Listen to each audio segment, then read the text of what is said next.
Bismillah ala barakatillah, nous commençons l'enregistrement de cette 9e séance. Je remercie l'ensemble des étudiants qui vont m'accompagner pendant cet enregistrement. Aujourd'hui, on s'intéressera au marché d'échange, une suite logique de la séance précédente qui avait porté sur les différentes formes de cours de change.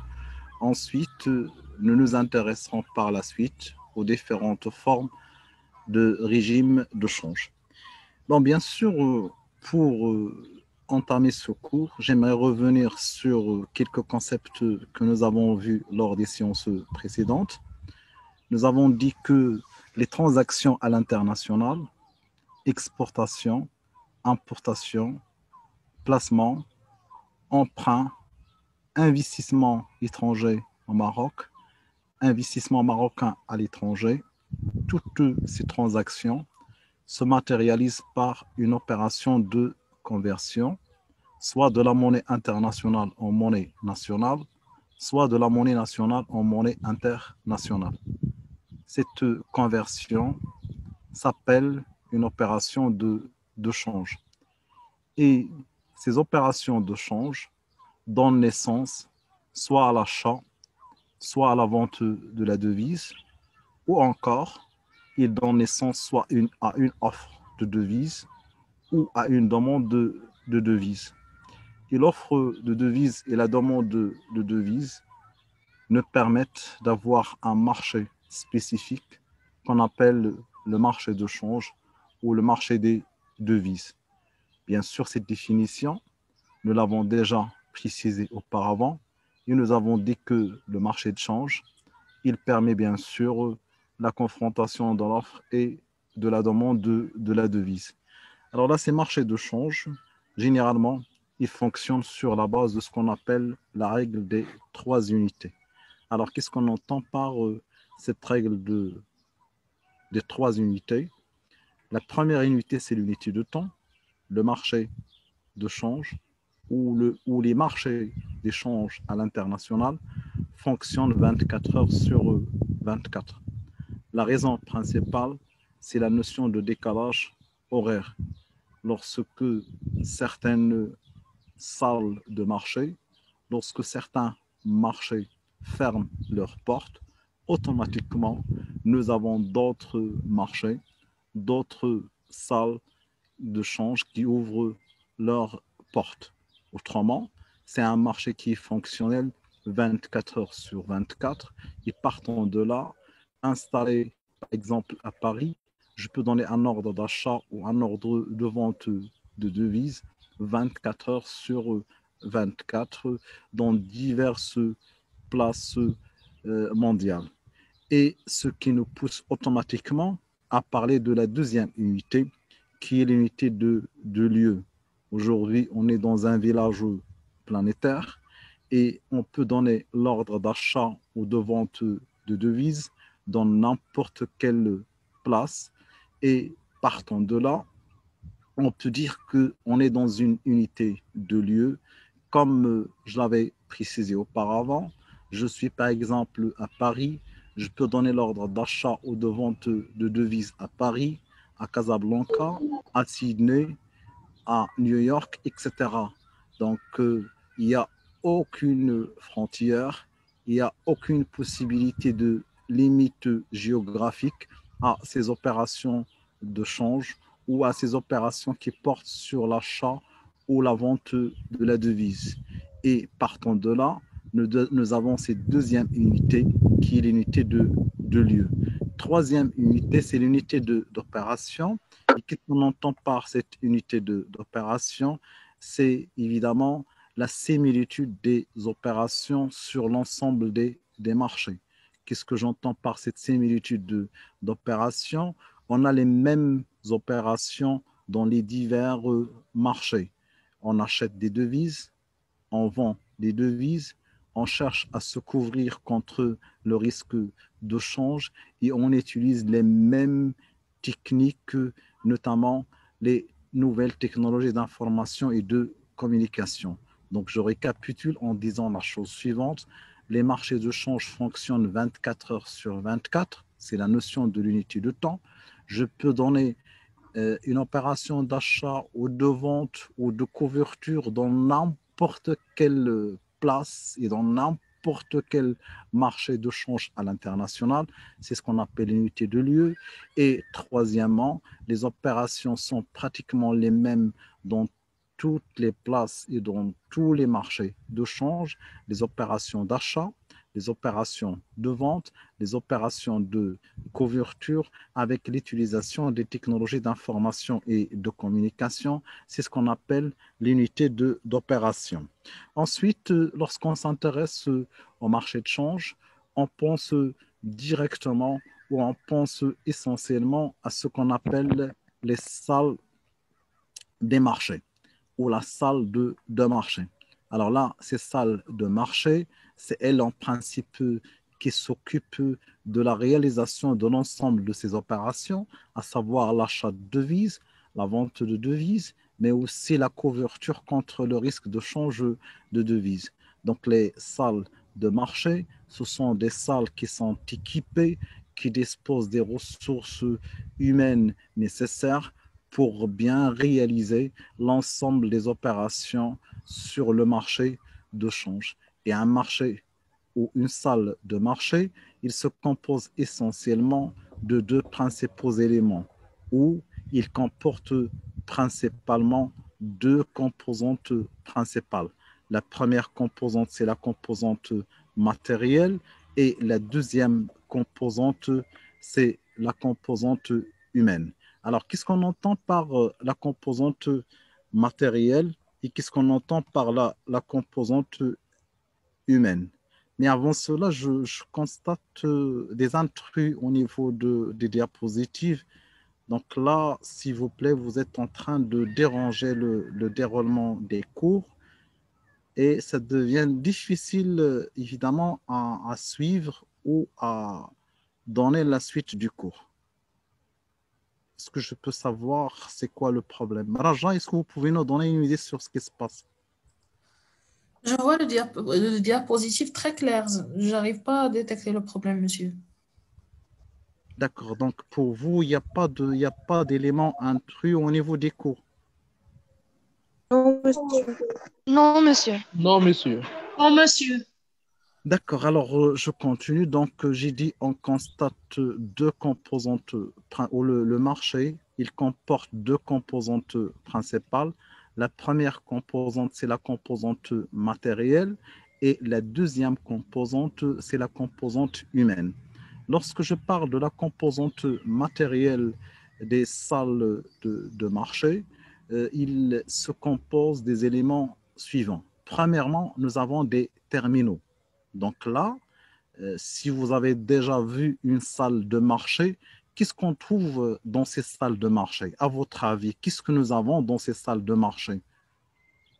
Qu'est-ce qui attire votre attention lorsque on est dans une salle de marché, que ce soit au niveau d'une salle de marché de change ou encore lorsqu'il s'agit des salles traitant des opérations boursières?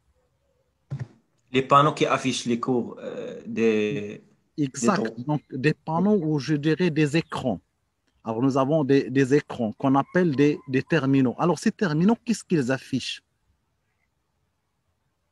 Les encours des indices. Donc là, d'une manière générale, ils nous donnent un certain nombre de courbes, de graphiques.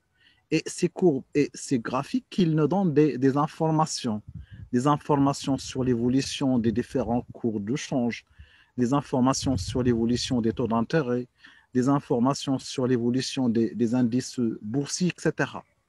Et évidemment, à partir de ces graphiques, à partir de ces courbes, nous pouvons prendre des décisions importantes.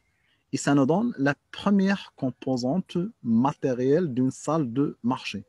Donc des écrans qu'on appelle des terminaux qui affichent d'une manière continue des informations, des données sous forme de graphiques, sous forme de courbes qui concernent un certain nombre d'indicateurs ou d'agrégats ou je dirais, de données financières, à l'instar de l'évolution des cours de change, de l'évolution des cours d'intérêt, de l'évolution des indices boursiers. Donc là, c'est la première composante. La deuxième composante, nous avons évidemment un système performant de communication. Donc ces salles de marché, ils sont connectés avec les banques commerciales ou avec les banques d'une manière générale et avec les autres opérateurs, notamment les grandes entreprises ou encore avec d'autres institutions financières. Donc, on a un système de communication qui est performant, un réseau de communication compact permettant à ces salles de marché d'être connectées d'une manière continue avec les principales parties prenantes, à savoir les banques commerciales, les grandes entreprises, comme d'autres institutions financières. La troisième composante, évidemment, ce n'est rien d'autre que des écrans et des tables de saisie. Alors, qu'est-ce qu'on entend par ces écrans et cette table de saisie? C'est des moyens permettant la réception et la saisie de l'information. Nous prenons ici un exemple très simple. Si vous entrez dans une agence bancaire, qu'est-ce que vous trouvez automatiquement et directement devant vous? Le taux d'intérêt. Bon, je ne parle pas je parle de qu'est-ce que vous trouvez, donc je ne parle pas de l'élément principal qui est le taux d'intérêt. Les cours de change. Alors là, bien sûr, vous avez des panneaux qui vous donnent les cours de change, mais je parle d'une opération simple, n'importe quelle opération de retrait, etc. Alors là, généralement, nous avons devant nous ce qu'on appelle le front office. Alors, qu'est-ce qu'on entend par le front office? Ce n'est rien d'autre que la plateforme ou le support, le premier support bancaire qui permet le contact avec le client. Donc là, vous avez des agents d'accueil. Ces agents d'accueil, évidemment, quelle est leur mission principale? C'est de recevoir l'information de la part de la clientèle. C'est ce qu'on appelle le front office. Donc le front office, ce n'est rien d'autre que le service d'accueil ou la plateforme permettant de recevoir l'information et le service demandé par le client. Mais les décisions, est-ce qu'elles sont prises par ces agents, évidemment, qui vous accueillent? La réponse est non. Les décisions, ils sont prises tout au fond, évidemment, de l'agence bancaire. Et dans ce cas-là, nous avons ce qu'on appelle le back-office. Donc, le back-office, il est constitué d'un certain nombre de personnel ou d'agents bancaires qui permettent de prendre les décisions. Donc, l'information, elle est saisie par qui? Par le back-office ou par le front-office? Le back-office. Alors là, l'information, la décision, elle est prise par le front-office ou par le back-office? Le back-office. Par le back-office. Et l'information, elle est saisie par qui? Par le back-office ou par le front-office? Le front-office. Donc, en principe, on a trois composantes principales dans une agence bancaire. Alors, nous avons le front-office, nous avons le middle-office et nous avons le back-office. L'information, elle est reçue par qui? Elle est saisie par qui? Elle est saisie par le front-office. Ensuite, une première préparation de cette information, un premier traitement de cette information est effectué par le middle office. Donc, le middle office, quelle est sa mission principale? C'est juste de préparer le terrain pour le back office. Mais la décision, elle est prise par qui? La décision, elle est prise par le back office. Donc, ici, c'est le même principe. Nous avons, bien sûr, trois principaux éléments. Nous avons le front office, nous avons le middle office et nous avons le back office. La décision elle est prise par le back office. Mais avant la prise de la décision, il faut saisir l'information. Qui reçoit et qui saisit l'information? C'est le front office. Et qui prend la décision? La décision, elle est prise par le back office. Très bien. Quatrième composante ou quatrième sous-composante, c'est des micro-ordinateurs ou c'est des logiciels performants. Ces logiciels performants, ils vous permettent de prendre les décisions. où ils vous permettent de faire en principe des prévisions pour la prise de décision. Et en principe, on distingue deux types d'analyse. Je commence par la première analyse, c'est l'analyse chartiste. Et je précise que cette analyse chartiste, il a comme objectif principal de prévoir le cours de change en se basant uniquement sur son historique. Donc, je répète, le back-office, pardon, pas le back-office, mais lorsque je parle de l'analyse chartiste, mon objectif principal, c'est de faire des prévisions et ces prévisions sont faites uniquement sur la base de l'historique. Donc là, à partir, je représente graphiquement l'historique et je dégage la tendance et à partir de ces tendances, j'arrive à faire des prévisions. Mais maintenant, lorsque je dis analyse déterministe, il s'agit de dégager quels sont les déterminants du cours de change et le cours de change doit être présenté sous forme d'une fonction et cette fonction-là doit nous permettre par la suite de faire des prévisions. Donc, je récapitule, la salle de marché, il est composé des éléments matériels suivants. Premièrement, des terminaux ou des écrans qui nous permettent d'avoir d'une façon continue et à temps réel toutes les informations nécessaires sur l'évolution des cours de change, des taux d'intérêt, des indices boursiers. Et ces terminaux, ils affichent la plupart du temps des graphiques et des courbes sur ces variables déterminantes que je viens de vous donner. Deuxième élément, nous avons un système de communication performant qui permet la connexion entre les salles de marché et les autres composantes ou les autres parties prenantes, à savoir les banques commerciales, les grandes entreprises comme les autres institutions financières.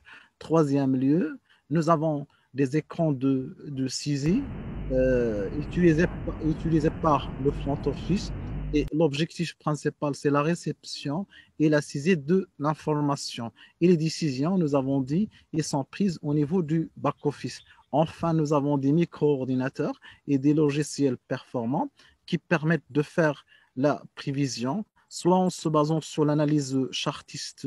Et l'analyse chartiste, nous avons dit, son objectif principal, c'est de faire la prévision du cours de change en se basant uniquement sur l'historique, en représentant graphiquement cet historique, en dégageant la tendance de cet historique et partant de là, de faire des prévisions, généralement des prévisions de court terme. Alors que l'analyse déterministe, il s'agit de dégager une fonction permettant de modéliser le cours de change et on fait la prévision à partir de cette fonction et à partir des déterminants du cours de change. Maintenant, la composante humaine. Lorsque je parle de la composante humaine, je parle bien sûr du personnel de la banque qui s'occupe des opérations d'achat et de vente de devises. Alors, ce personnel, on l'appelle généralement des cambistes. Donc, c'est quoi un cambiste? Ce n'est rien d'autre qu'un agent bancaire dont la mission principale est l'achat ou la vente de la devise, ou bien achat et vente de devises. Donc, les cambistes, ce sont des spécialistes en matière du commerce de devises. Ils achètent des devises, ils vendent des devises et évidemment, ils s'occupent des opérations de la couverture contre le risque de change. Et la plupart du temps, ces cambistes, c'est un profil pointu, c'est des lauréats des écoles de finance et de polyfinance qui présentent un niveau de professionnalisme élevé, qui travaillent en équipe. Donc là, si je prends par exemple le travail d'équipe, il est indispensable. Un ingénieur en finance, il peut faire de la prévision, mais un financier comme vous ou un gestionnaire financier, il peut prendre les décisions qui s'imposent sur la base de la prévision faite par un ingénieur en finance. Autrement, c'est un travail d'équipe qui s'impose. Troisième chose, la nécessité de prise de risque dans toutes les opérations d'achat, de vente, de couverture exige la prise de risque Et c'est une des caractéristiques de ces cambistes qu'on appelle aussi des golden boys. Et en dernier lieu, c'est la nécessité d'une culture générale pour la prise de décision. Et je vous signale, partant de là, on peut dire que on a des caractéristiques pour réussir ce métier de cambiste. C'est un profil très pointu. C'est généralement des lauréats des écoles de finance et de polyfinance. Deuxièmement, il faut être vraiment professionnel. Troisièmement, il faut travailler en équipe. Quatrièmement, il faut avoir un esprit de risque. Et cinquièmement, bien sûr, il faut une culture générale. Maintenant, si je cherche les principaux acteurs sur le marché de change, alors on a trois principaux acteurs. Je vais commencer par la fin, les banques centrales. Alors les banques centrales, ils interviennent via deux casquettes. La première casquette, c'est la casquette d'un simple acheteur, vendeur ou chercheur de couverture contre le risque de change. C'est-à-dire la banque centrale, il peut acheter sur le marché des devises, il peut vendre sur le marché des devises, comme il peut se couvrir contre le risque de change, à l'instar de tous les autres agents économiques, comme les entreprises ou les banques. Ça, c'est sa première casquette. Mais la deuxième casquette qui est très importante, c'est qu'il peut intervenir pour réguler le marché. Donc, vous le voyez ici, il est un régulateur du marché. Il peut chercher, par exemple, à stabiliser les cours de change. Il peut chercher, par exemple, à défendre la valeur de la monnaie nationale.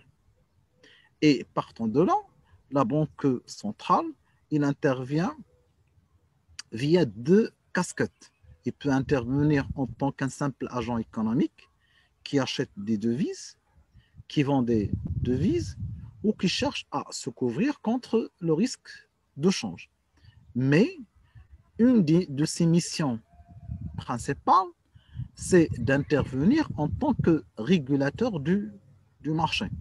Et lorsque je dis régulateur du marché, dans ce cas-là, il intervient pour défendre la valeur de la monnaie nationale ou pour faire face à de fortes fluctuations de la valeur de la monnaie nationale.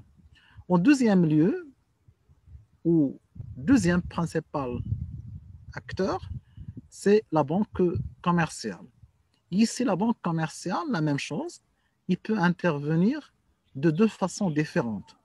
Il peut intervenir pour son propre compte, c'est-à-dire il achète des devises ou il vend des devises ou elle-même, il cherche à se couvrir contre le risque de change. Donc là, la banque, il intervient pour son propre compte, mais il peut aussi intervenir pour le compte d'un de ses clients. Il peut vouloir acheter des devises pour son client. Il peut vouloir vendre des devises présentées par la clientèle.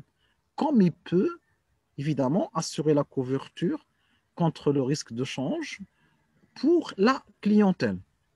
Donc, d'une manière simple, la banque commerciale, il intervient soit pour son propre compte, en achetant des devises, ou en vendant des devises, ou en cherchant à se couvrir contre le risque de change. Mais aussi, il peut intervenir comme intermédiaire pour le compte de sa clientèle. Il peut acheter des devises pour la clientèle, il peut vendre des devises pour la clientèle, il peut chercher à se couvrir, il peut chercher la couverture pour la clientèle. En troisième lieu, nous avons les entreprises, notamment les grandes entreprises, qui constituent une composante principale, évidemment, en achetant des devises, en vendant des devises, mais ces entreprises, ils peuvent aussi demander la couverture contre le risque de change. Grosso modo, on a trois principaux acteurs, les banques commerciales en premier lieu, en deuxième lieu, nous avons les banques, la banque centrale, et en troisième lieu, bien sûr, nous avons les entreprises. Nous passons maintenant au point suivant, et la notion de la cotation. Et là, pour la cotation, on distingue entre la cotation au certain et la cotation à l'incertain. Alors, qu'est-ce qu'on entend par la cotation au certain? et qu'est-ce qu'on entend par la cotation à l'incertain. Alors, prenons un exemple. L'exemple suivant, supposons la chose suivante. Supposons qu'à Paris, aujourd'hui, nous avons le cours suivant. À Paris, nous avons le cours suivant. Nous avons 1 euro est égal, mettons par exemple 1,2575 USD. Et supposons que à New York, aujourd'hui même, à New York, nous avons aujourd'hui 1 euro est égal à 1,2575 USD. Alors, vous allez me dire que c'est absolument la même chose. Mais non, ce n'est pas la même chose. Est-ce qu'il y a quelqu'un qui peut me donner quelle est la différence entre ces deux cotations? Je vous écoute. Quelle est la différence entre ces deux cotations?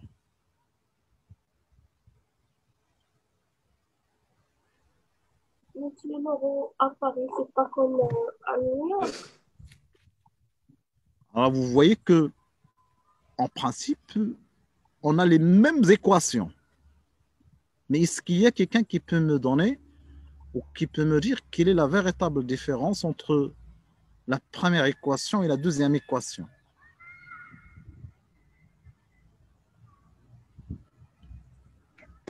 Le lieu. Pour Paris, il donne l'unité monétaire domestique en monnaie à l'étranger et l'inverse pour la deuxième.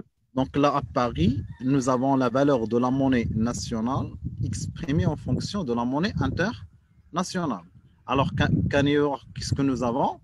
Nous avons la valeur de la monnaie étrangère exprimée en fonction de la monnaie nationale. Donc, c'est deux modes de cotation complètement différents. Et je vous signale que c'est la réalité. Donc, à Paris, on exprime la valeur de l'euro en fonction de l'USD, alors qu'à New York, on exprime une autre fois la valeur de l'euro en fonction de l'USD. Mais c'est deux modes de cotation qui sont complètement différents. Alors là, à Paris, nous avons la cotation au certain. Et à New York, nous avons la cotation à l'incertain. Donc, quand est-ce qu'on parle de la cotation au certain? On parle de la cotation au certain lorsqu'on exprime la valeur de la monnaie nationale en fonction de la monnaie étrangère. Et dans ce cas-là, ce qu'on utilise, c'est le concept de taux de change. Par contre, la cotation à l'incertain, on exprime la valeur de la monnaie étrangère en fonction de la monnaie nationale. C'est-à-dire on a un cours de change. Et dans ce cas-là, exact, on a un cours de change. Question, en Maroc, quel est notre mode de cotation? Est-ce que nous avons un mode de cotation à l'incertain ou un mode de cotation au certain? Et qu'est-ce que nous À l'incertain. À l'incertain. À Incertain. l'incertain. Évidemment, nous avons une cotation à l'incertain. Et qu'est-ce que nous utilisons? Est-ce que nous utilisons la notion du cours de change ou la notion de taux de change? La notion Cours de La change. notion de cours de change. On utilise la notion de cours de change, exact. Donc là, je répète, pour le cas du Maroc, nous utilisons la cotation à l'incertain. Les monnaies étrangères sont exprimées en fonction de la monnaie nationale. Et partant de là, le concept vrai pour le cas du Maroc, c'est le concept du cours de change et non le concept de taux de change. Est-ce que ces deux éléments sont clairs? Cotation au certain, cotation à l'incertain. cours de change et taux de change. Oui, monsieur. Très Oui, bien. monsieur. Très bien. Alors, on continue. Nous passons maintenant aux parités directes et parités croisées. Est-ce que par hasard, nous avons parmi nous des étudiants de l'Afrique subsaharienne?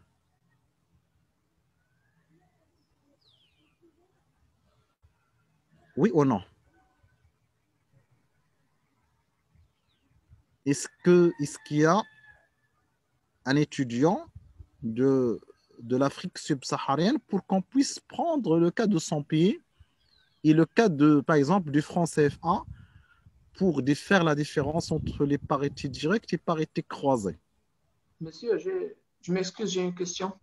Oui, allez-y, je vous écoute.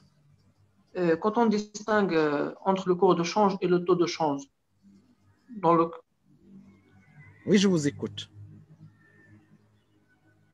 dans le cas de l'incertain, Alors là, ce que j'avais dit, c'est la chose suivante.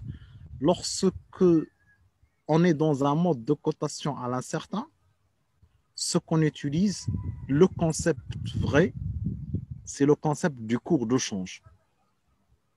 Au Maroc maintenant, si je voudrais être précis au niveau des concepts, ce que j'utiliserais, c'est la notion du cours de change. Alors certes, on ne fait pas la distinction entre taux de change et cours de change, donc habituellement, mais pour être précis au niveau des concepts, nous, au Maroc, ce qu'il faut utiliser, c'est le concept de cours de change. Pourquoi? Parce que la cotation est incertaine.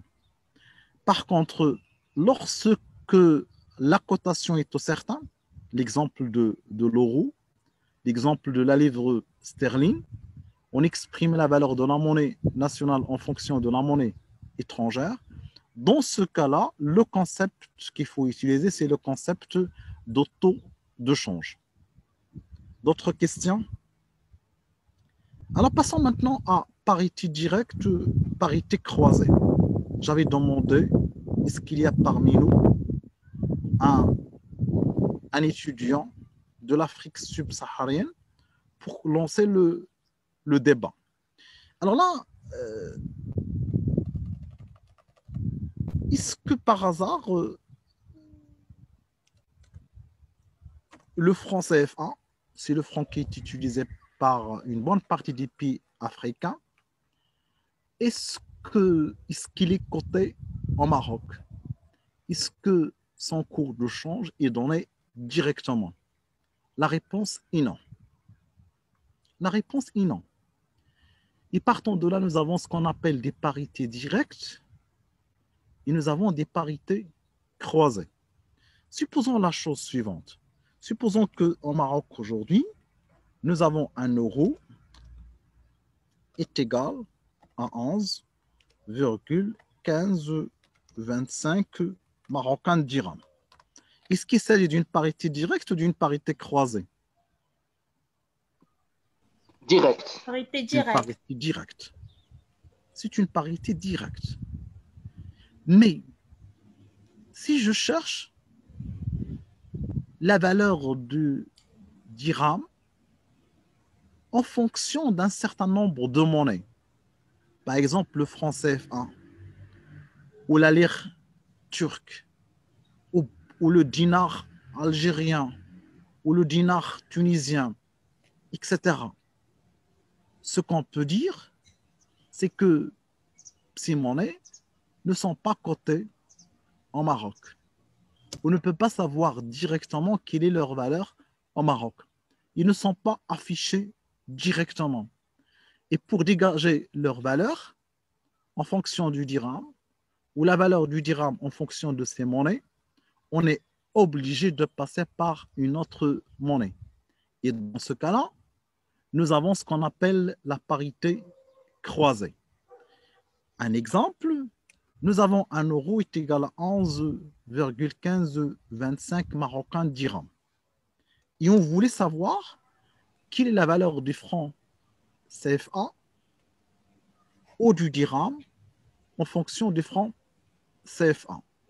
Puisque le franc CFA n'est pas coté directement, je devrais dans ce cas-là passer par une monnaie internationale pour dégager la valeur de cette monnaie en fonction du dirham ou la valeur du dirham en fonction de cette monnaie. Si je prends un pays de l'Afrique de l'Ouest, j'aurais par exemple la chose suivante. 1 euro est égal à 700 francs CFA. Dans ce pays-là, est-ce qu'il s'agit d'une parité directe ou d'une parité croisée? Direct. Parité croise. Non, c'est une parité directe. C'est-à-dire, dans ce pays, la valeur de l'euro est affichée directement en fonction du franc CFA. Maintenant, pour parler de la parité croisée, il faut utiliser deux parités directes. La première parité directe, c'est 1 euro est égal à 11,1525 marocains dirhams. Deuxième parité directe, c'est 1 euro est égal à 700 francs CFA. Qu'est-ce que je peux dégager à partir de ces deux parités directes? 11,525 maths égale à 700.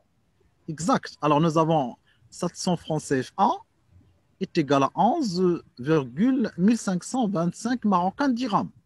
Donc, qu'est-ce que je peux dégager à partir de ces deux parités directes? Je peux dégager la valeur du franc CFA en fonction du dirham ou la valeur du dirham en fonction du franc CFA. Ici, c'est plus simple, la valeur du dirham en fonction du franc CFA. J'aurai un MAD, il sera égal à combien un marocain dirham? 772 divisé par 11. Le 1525. 100 divisé par 11,1525. Vous faites les calculs. Et je vous signale que 62,76. alors 62, mettons 62,62 maths, 62 français. Je vous signale que les étudiants subsahariens au Maroc aujourd'hui, ils utilisent généralement le cours de un Marocain dirham est égal à 60 francs CFA. Donc là, nous avons en premier une parité directe, nous avons en deuxième lieu une parité directe, mais ici en troisième lieu, qu'est-ce que nous avons? Nous avons une parité croisée. Donc la parité croisée, quelle est son utilité? Il nous permet de dégager le cours de change ou la valeur d'une autre devise en fonction de la monnaie nationale. Et cette devise n'est pas cotée directement au Maroc.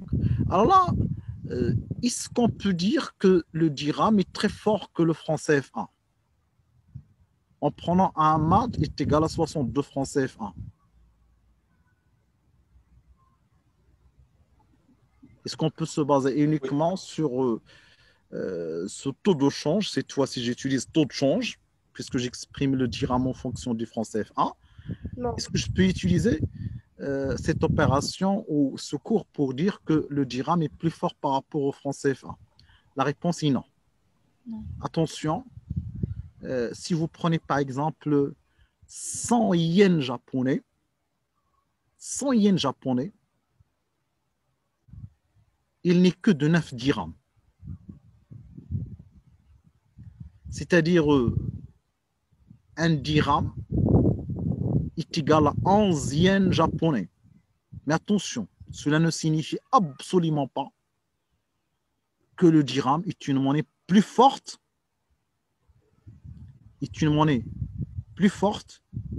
que le yen japonais. Je vous donne un deuxième exemple. Nous avons 1 euro est égal à 11 dirhams, mais nous avons par exemple un dinar émirati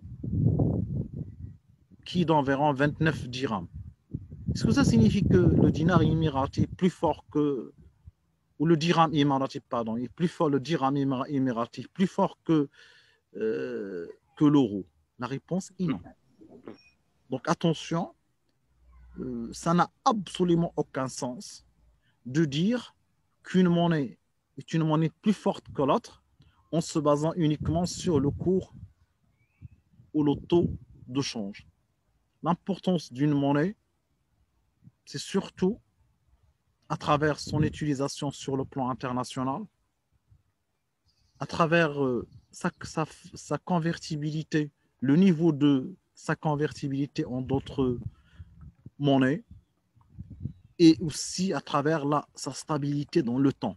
Donc, il y a des éléments qui permettent la consistance et l'importance d'une monnaie en fonction de l'autre. Est-ce que ce concept de cotation au certain et incertain et la notion de parité directe et de parité croisée est claire? Oui. Oui, monsieur. Oui, monsieur. On Oui. continue, nous passons à la suite du cours. Alors là, la notion maintenant de devise en report et de devise en départ. F ici, c'est quoi F? Je ne sais pas, est-ce que vous vous souvenez ou non de F? Qu'est-ce qu'on entend par F? Le cours à terme. Bien, F, c'est le cours à terme. Et qu'est-ce qu'on entend par S? Le cours au comptant. Le cours en comptant.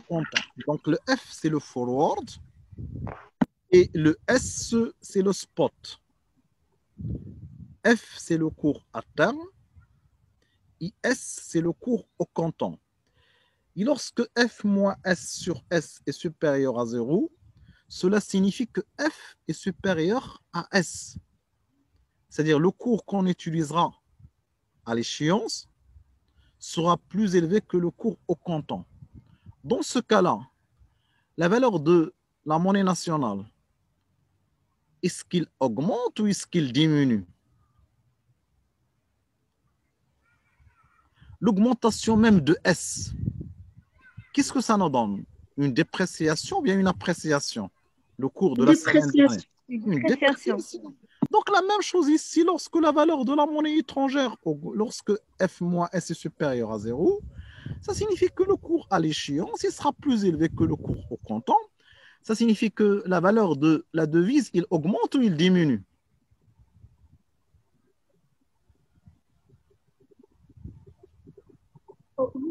Il augmente. Il diminue.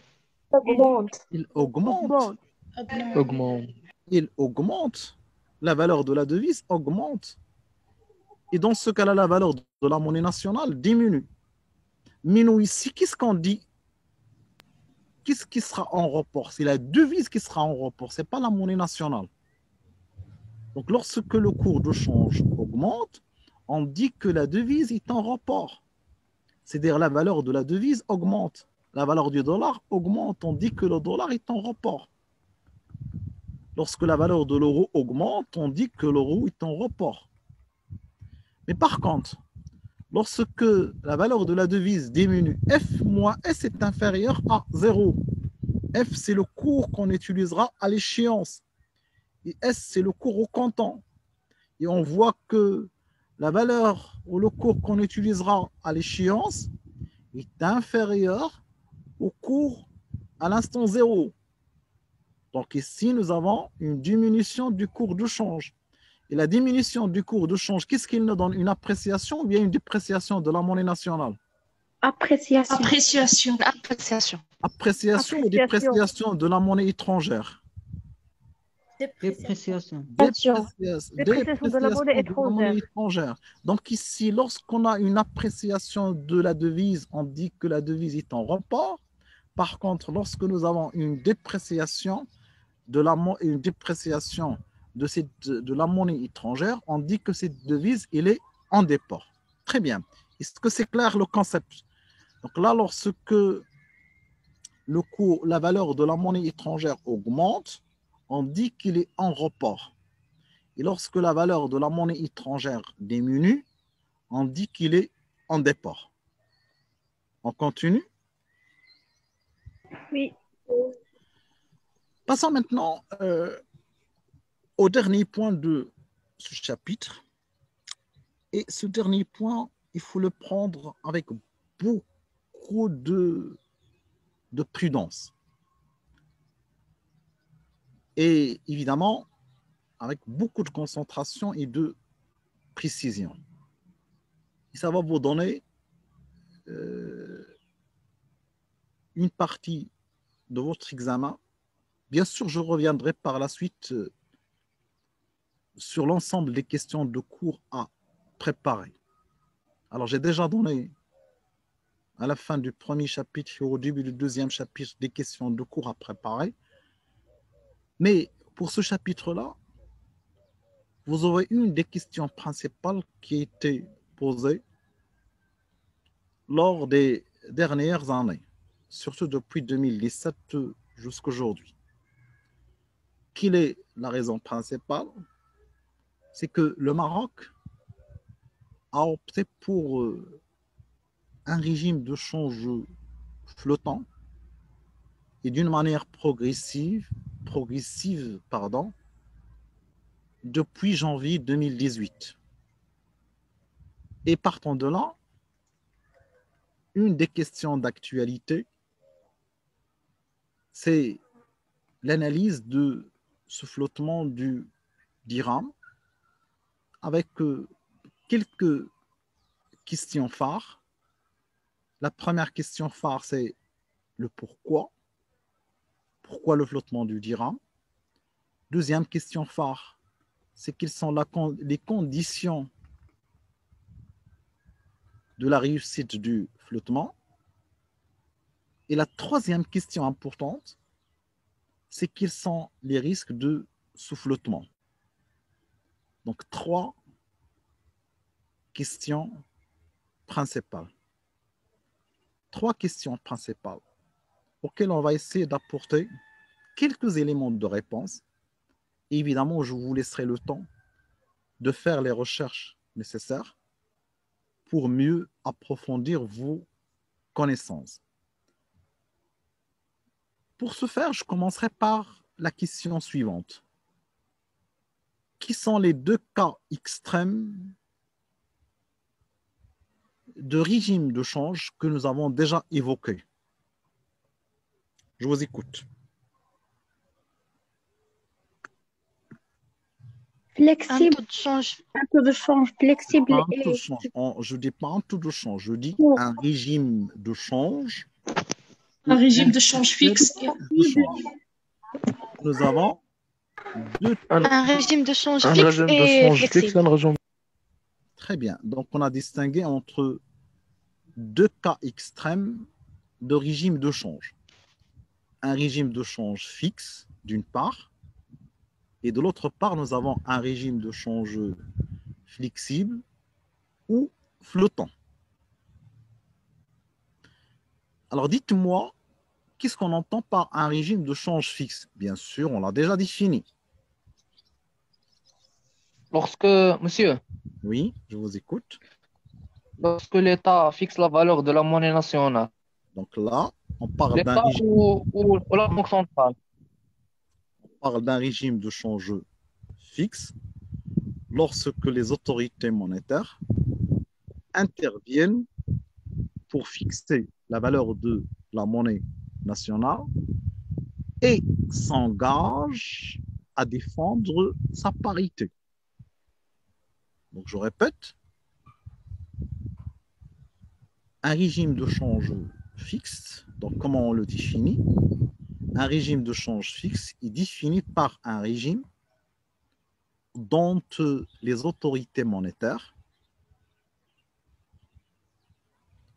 fixent la valeur de la monnaie nationale et s'engagent à défendre sa parité. Peut-être vous avez compris la première partie de la définition, mais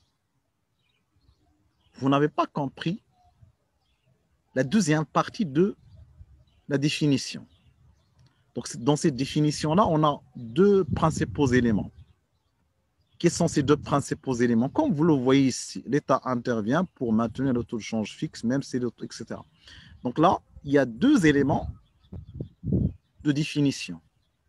Premièrement, qui fixe la valeur de la monnaie nationale? C'est les autorités monétaires. monétaire. C'est les autorités monétaires. L'État. Par exemple, dans notre cas, Banque Al Maghrib. Mais en plus de cela, les autorités monétaires intervienne pour défendre sa parité. Je prends un exemple. L'exemple, 1 euro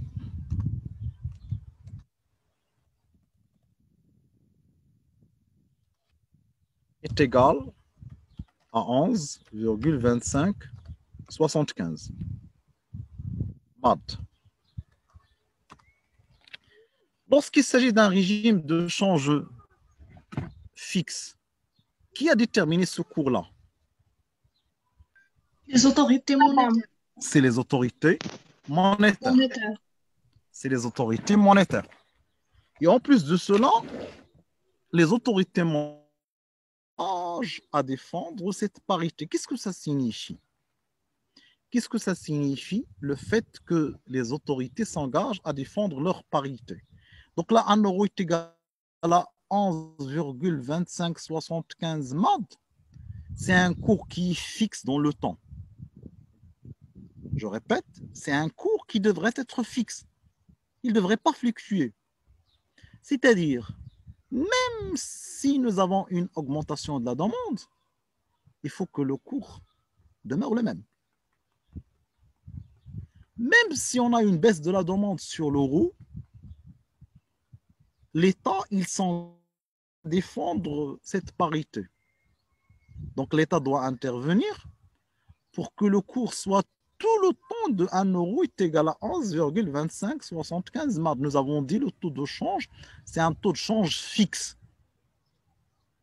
C'est un taux de change fixe. Maintenant, comment l'État peut intervenir? Et c'est là un des inconvénients de ce régime. Supposons la chose suivante. Supposons que nous avons une forte hausse de la demande sur l'euro. Logiquement, qu'est-ce qui devrait se passer?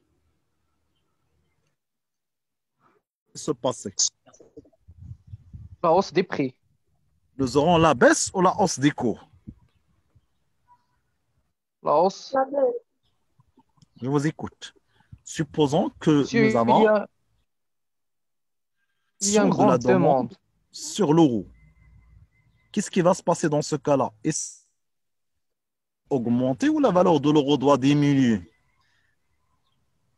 Augmenter. Ça va augmenter. La valeur de l'euro doit Augmenter. Augmenter, monsieur.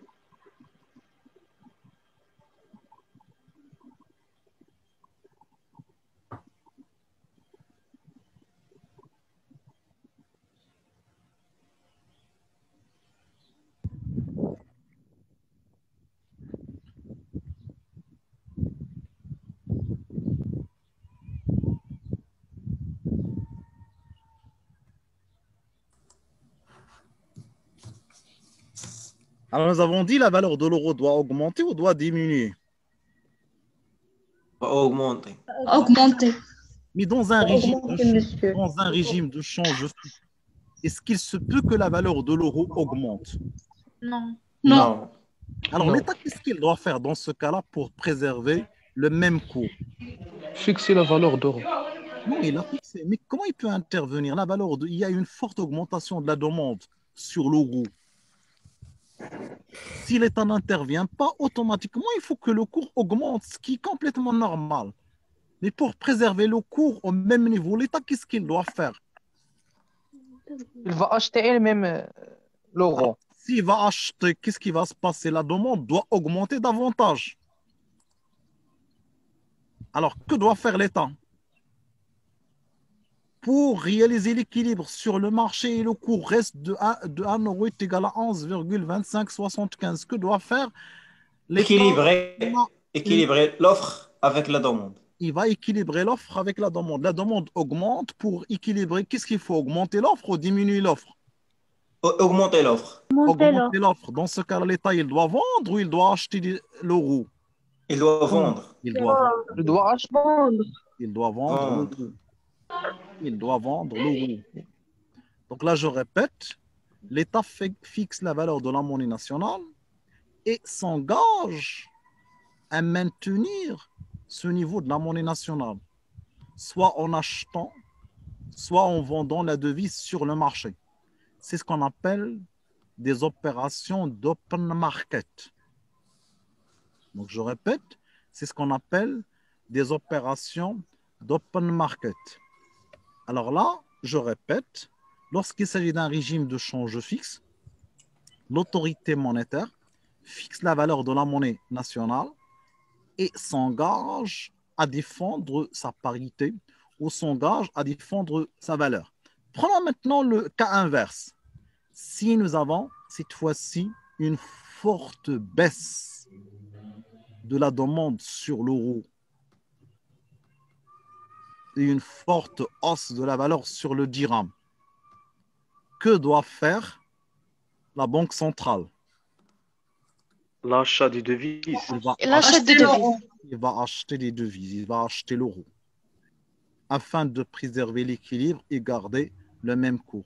C'est ce qu'on appelle, j'ai dit, une opération d'open market.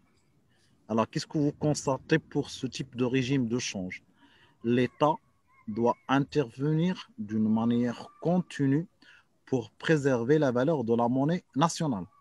Et chaque fois qu'il y a un choc externe, il faut obligatoirement que l'État intervienne pour préserver la valeur de la monnaie nationale contre ces chocs externes. Je dirais n'importe quoi. Lorsque, par exemple, le prix du baril augmente sur le marché international, la valeur de la facture pétrolière doit augmenter et la demande sur le dollar doit augmenter. Pour préserver l'équilibre, il faut que l'État intervienne automatiquement sur le marché. Donc, un des soucis, c'est la nécessité d'une intervention continue. Donc là, qu'est-ce que vous voyez ici? L'État, il assure l'équilibre sur ce marché via les opérations d'open market, c'est-à-dire achat et vente de devises sur le marché. Et l'État est amené à intervenir d'une manière continue sur le marché. Alors, quels sont les avantages de ce régime de change fixe? L'avantage, c'est clair. Le cours de change, il est fixe. Les fluctuations sont très limitées. On est dans un environnement certain ou incertain dans ce cas-là? Certain. Certain.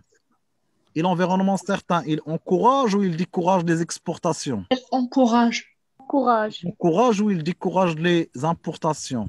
Décourage les importations. Il encourage les importations. Il encourage ou il décourage l'investissement à l'international? Il encourage l'investissement à D'une l'international. manière générale, ce régime de change fixe, ou ce système de change fixe, il encourage le commerce international, il encourage les investissements à l'étranger, il encourage toutes les transactions à l'international. Pourquoi?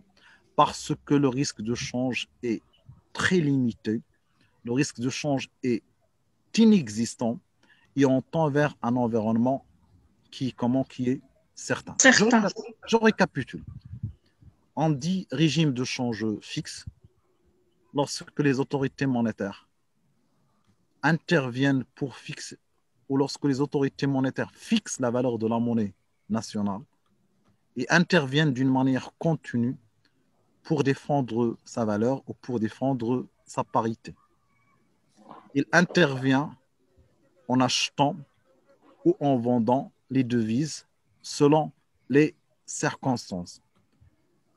Le principal avantage, c'est que le régime de change fixe est de nature à limiter le risque de change et partant de là, il est de nature à encourager le commerce international, c'est-à-dire les exportations, les importations, les opérations financières à l'international, c'est-à-dire le placement et emprunt. Mais il est aussi de nature à encourager l'investissement à l'international. Son inconvénient principal, c'est qu'il exige d'une manière continue une intervention des autorités monétaires. Et partant de là, l'État est amené à intervenir d'une manière continue pour faire face aux chocs externes et pour faire face à la pression sur la monnaie nationale, pour faire face aux fluctuations de l'offre et de la demande de la devise étrangère. Maintenant, le régime de change, cette fois-ci, flottant. Alors, le régime de change flottant, pour le régime de change flottant, donc là, je m'excuse. Alors, le régime de change flottant ou le régime de change fixe, vous avez le partage, c'est bon? Oui, monsieur. Alors, le régime de change flexible ou le régime de change flottant, c'est un régime complètement opposé au régime de change fixe.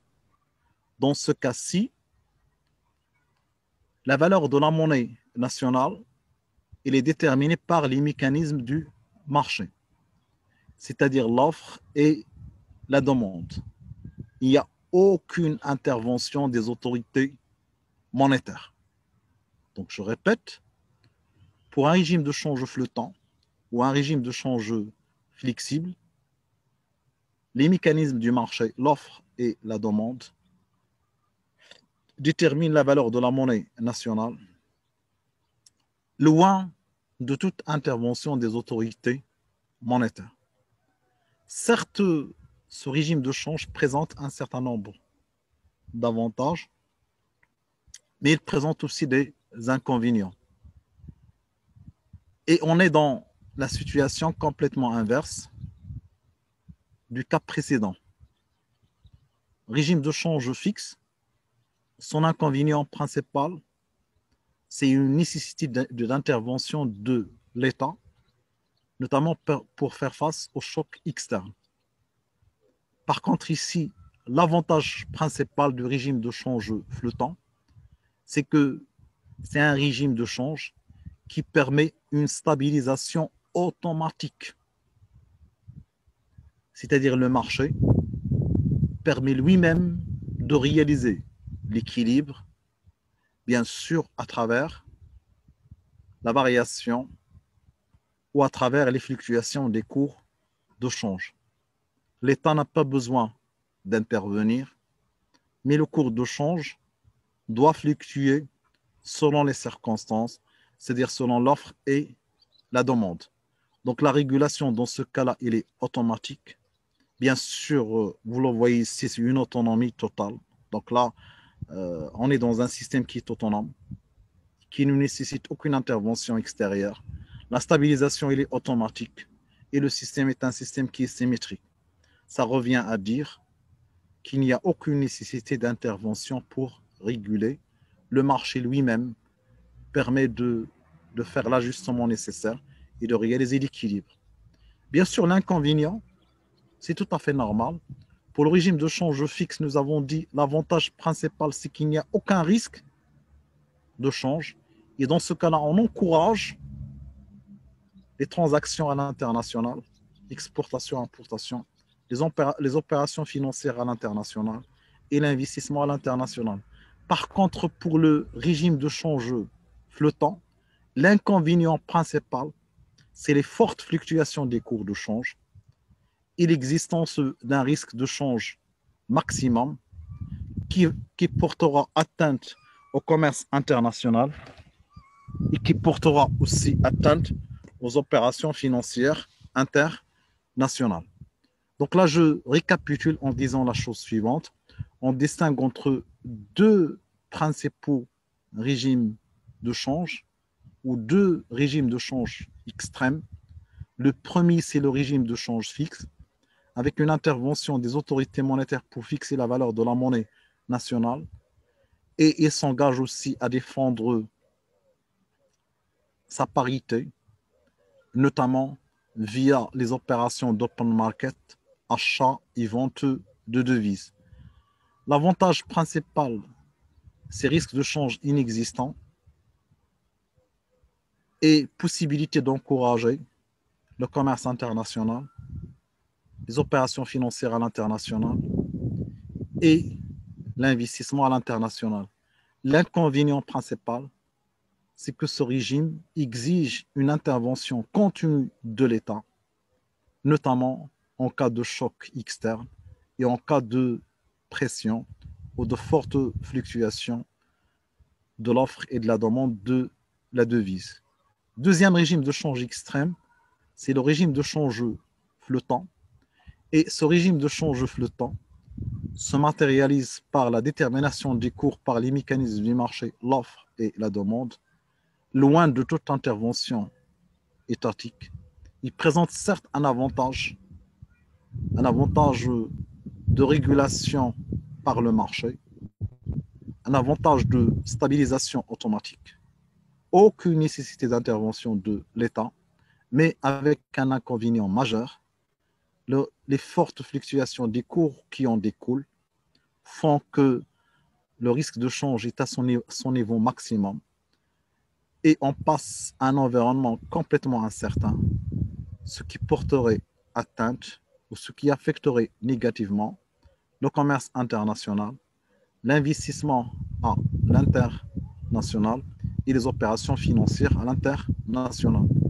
Maintenant, entre ces deux cas extrêmes, nous avons beaucoup d'autres formes de régime de change où il convient de dire qu'il est difficile de trouver un régime de change fixe à 100% et un régime de change flottant à 100%. En cas de régime de change fixe, on reste à l'écoute du marché et on intègre des fluctuations même minimes du cours de change. Et en cas d'un régime de change flottant, il y a toujours une régulation qui doit être faite par la Banque centrale pour préserver l'économie contre les fortes fluctuations des coûts. Autrement, en cas d'un régime de change fixe, on essaie de rester à l'écoute du marché et on intègre des fluctuations minimes des cours. Et en cas d'un régime de change flottant, on suit le marché et on essaie de réguler via une intervention minime, cette fois-ci, des autorités monétaires. Pour le cas du Maroc, c'est ce qui va m'intéresser à la fin de ce chapitre. Certes, le dirham, depuis 1973, il est lié à un panier de devises. Ce panier de devises, il fluctue dans le temps.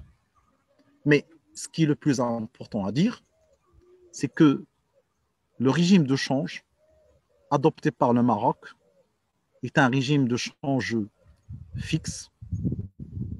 Autrement, les autorités monétaires déterminent la valeur de la monnaie nationale.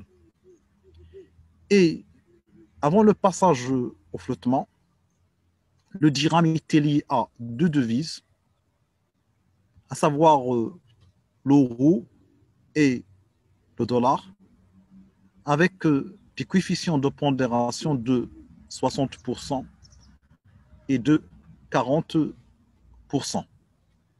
Donc je répète, la valeur du dirham est fixée par les autorités monétaires à travers un panier de devises composé de l'euro et du dollar, avec un coefficient de pondération de 60%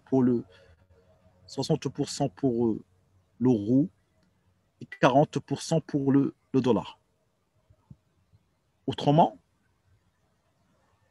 la valeur du dirham suivait les fluctuations de l'euro et les fluctuations du dollar, mais ne reflétait en aucun cas l'évolution de l'économie marocaine.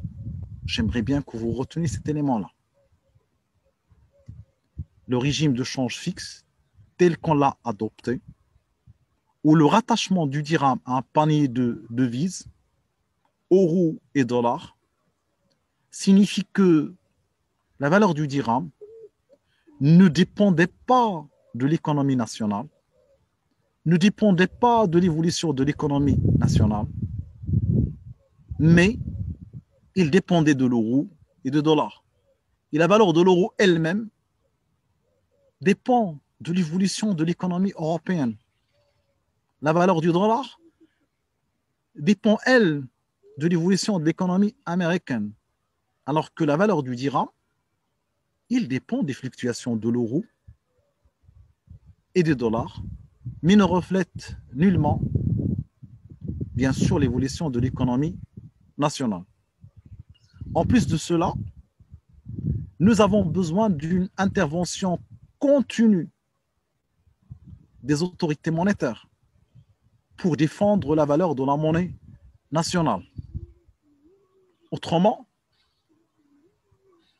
l'État doit intervenir chaque fois qu'il y a un choc externe. Chaque fois que nous avons un choc, il faut obligatoirement une intervention des autorités pour préserver la valeur de la monnaie nationale. Et ce régime de change est amené bien sûr à évoluer dans le temps, notamment suite aux recommandations des institutions financières internationales comme le FMI et la Banque mondiale, et surtout le Fonds monétaire international.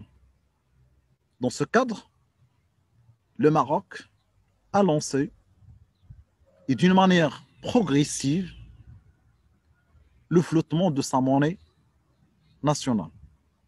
Et ce flottement a été lancé en 2018, en janvier 2018. Il y a maintenant 3 ans. Alors, qu'est-ce qu'on entend par ce flottement progressif?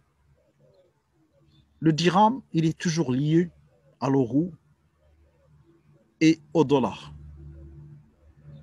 Mais aujourd'hui, on a une possibilité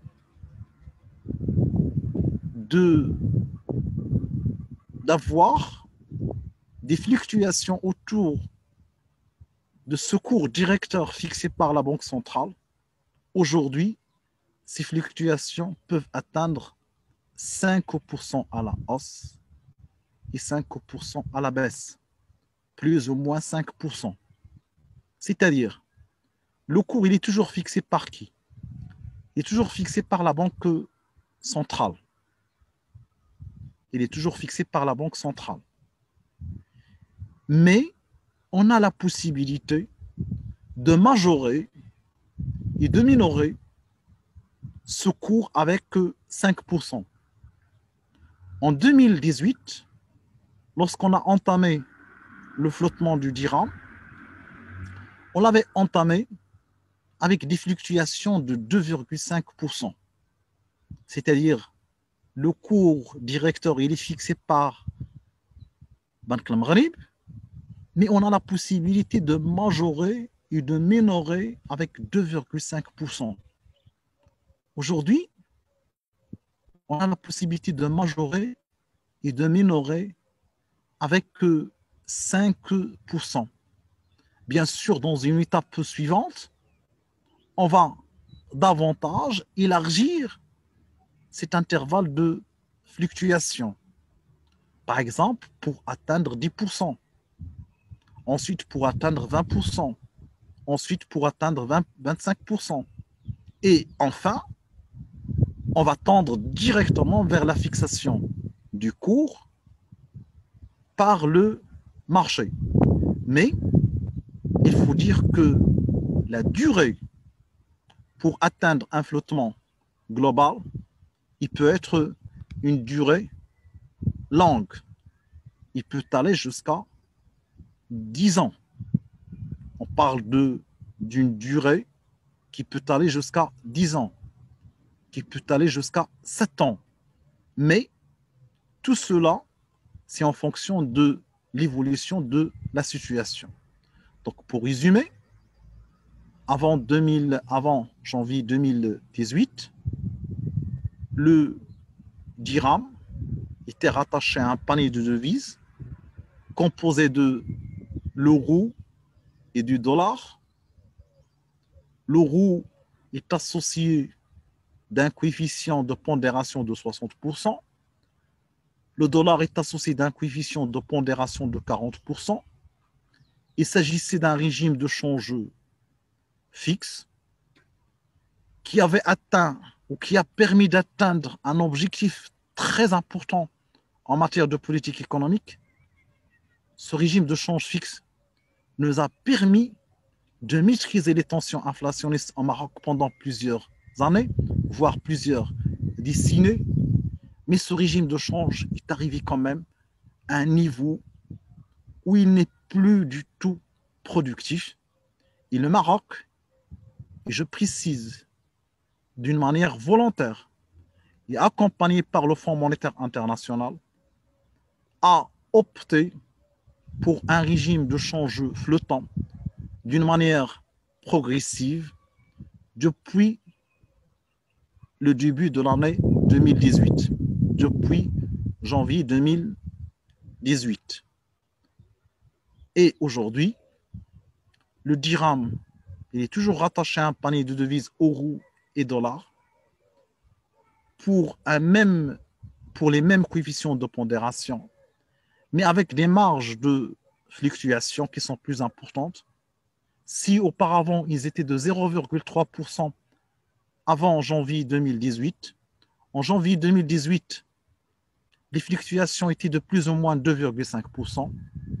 Aujourd'hui, ils sont de plus ou moins 5%. Et la marge de fluctuation, les marges de fluctuation doivent augmenter dans le temps pour arriver enfin à un régime de change flottant. Maintenant, quels étaient les objectifs? Rapidement, je dirais la chose suivante. Premier objectif, c'est de renforcer la résilience de l'économie marocaine face aux chocs externes. Nous avons dit dans un régime de change fixe, l'État doit intervenir pour faire face aux chocs externes et protéger la valeur de la monnaie nationale. Donc ici, l'objectif, le premier objectif, c'est de renforcer la résilience de l'économie marocaine face aux chocs externes. Deuxième objectif, c'est d'assurer la compétitivité des produits marocains et de l'économie marocaine sur la chaîne internationale. Troisième objectif, c'est de contribuer à la réalisation de la croissance économique au Maroc. Et bien sûr, il faut aussi préciser que le régime de change fixe est arrivé à un niveau où il ne peut plus être productif pour le cas du Maroc, où il est arrivé à sa limite finale. Donc je répète, l'adoption d'un régime de change flottant avait trois principaux objectifs.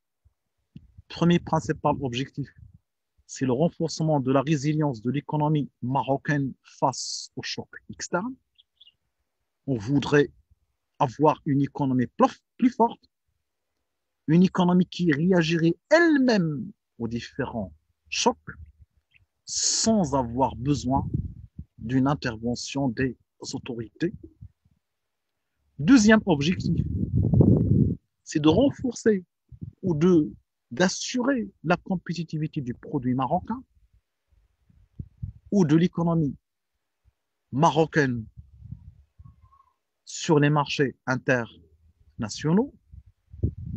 Et le troisième objectif, c'est d'assimiler la croissance économique. Maintenant, pour la réalisation de cet objectif, ou de ces objectifs, et pour la réussite du flottement du dirham, quelles sont les conditions? Juste pour vous aider, je reviendrai pour vous donner des questions auxquelles vous allez chercher à apporter des réponses. Première condition, c'est une stabilité macroéconomique. sans stabilité macroéconomique, il est difficile de réussir le passage au flottement. Deuxième condition principale, c'est la stabilité financière et la solidité du système bancaire. Donc j'ai dit, deuxième objectif, deuxième condition, il faut un système financier stable, il faut une solidité du système bancaire. Troisième condition de la réussite, c'est qu'il faut une maîtrise des tensions inflationnistes. Il faut maîtriser l'inflation ou maîtriser les tensions inflationnistes. Quatrième condition, il faut disposer de suffisamment de réserves de change. Il faut que les réserves de change soient suffisantes. Donc, je récapitule. 4 conditions pour réussir le flottement. Premièrement, une stabilité macroéconomique ou l'équilibre macroéconomique. Deuxièmement, la solidité du système financier et du système bancaire, la stabilité financière et la solidité du système bancaire. Troisième condition, la maîtrise des tensions inflationnistes. Et la quatrième condition, il faut disposer de suffisamment de réserves de change. J'aimerais préciser que le Maroc a été accompagné pour la mise en place de ce régime de change flottant par le Fonds monétaire international. Alors que pour d'autres pays comme l'Égypte, à titre d'exemple, la décision de l'Égypte n'a pas été volontaire, mais il était obligé à l'époque d'appliquer le régime de change flottant afin de profiter du maintien ou de l'aide du Fonds monétaire international. Pour le cas du Maroc, notre économie nous permet de passer à un régime de change flottant sans trop de risques. Et je crois que 3 ans après, on ne peut pas dire qu'on a échoué. Au contraire, on constate que la valeur du dirham est stable. Beaucoup attendaient que la valeur du dirham doit fortement baisser après le flottement. Mais ce que nous constatons aujourd'hui, c'est que 3 ans après, la valeur du dirham est pratiquement identique. Ce qui fait qu'on peut dire que ce programme du flottement du dirham, pour le moment, peut être considéré comme une réussite relativement aux autres économies, et on attend le renforcement et surtout on attend les effets positifs pour l'économie marocaine. Alors je terminerai par les questions qui peuvent apparaître importantes, mais surtout qui peuvent constituer des éléments de votre examen final. Donc là, les questions sont simples, j'ai apporté des réponses, mais je vous demanderai de creuser davantage, de chercher davantage pour approfondir la réflexion. Alors, première question. Quels sont les objectifs du flottement du dirham?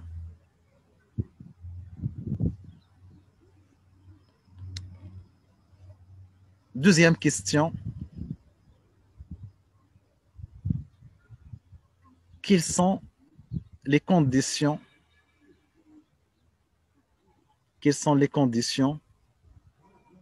de la réussite du flottement?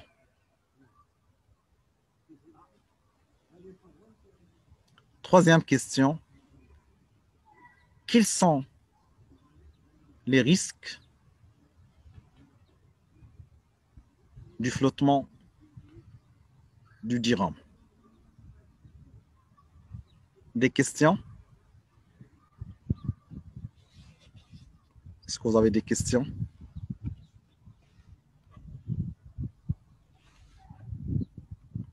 Tout est clair? Les responsables.